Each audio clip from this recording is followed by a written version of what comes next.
నరదృష్టి తొలగిపోవడానికి ఒక చిన్న పరిహారాన్ని అయితే మీతో షేర్ చేయబోతున్నాను. మనం ఉన్నతంగా ఎదుగుతున్నప్పుడు ఇతరులు చూడలేక చెడు మనసుతో చెడును కోరుకోవడం వలన నరదృష్టి మన మీద పడుతుంది. నరదృష్టి పడింది అంటే కుటుంబంలో ఆరోగ్య సమస్యలు, అలానే ఆర్థిక సమస్యలు మొదలవుతాయి. అలా పడిన నరదృష్టి పోవడానికి పెద్దగా ఖర్చు పెట్టకుండా ఒక చిన్న పరిహారాన్ని అయితే చేసుకోవచ్చు. ఈ పరిహారం కోసం ఒక క్లాత్ తీసుకోవాలి. ఇది కొత్త క్లాత్ తీసుకోవాలి.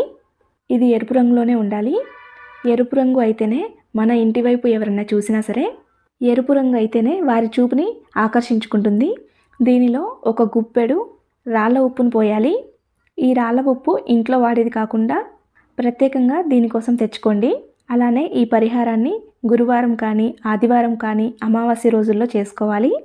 ప్రతి వారం కూడా ఈ పరిహారం చేసుకోవచ్చు. ఆదివారం సాయంకాలం సూర్యాస్తమయం సమయం తర్వాత ఈ పరిహారాన్ని చేసుకోవాలి.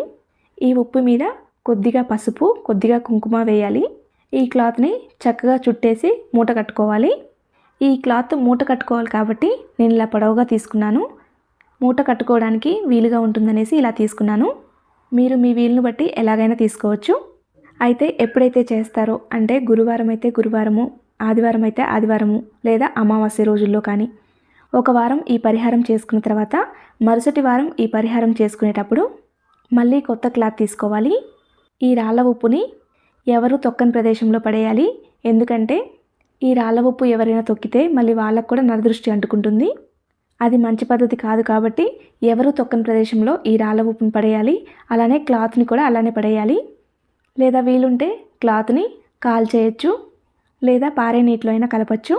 ఇప్పుడు ఈ మూటకి ధూపం వేయాలి. మనం పరిహారం చేసే రోజు ఈ మూటకి వేయగానే ఇల్లు మొత్తం కూడా ధూపం వేయాలి.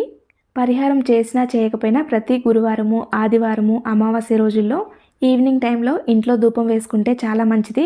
ఇంట్లో నెగిటివ్ ఎనర్జీ మొత్తం పోతుంది. నరదృష్టికి రాళ్ళు కూడా పగిలిపోతాయి అంటారు. అలానే నరదృష్టి వలన ఇంట్లో వారి ఆరోగ్యం కూడా క్షీణిస్తుంది.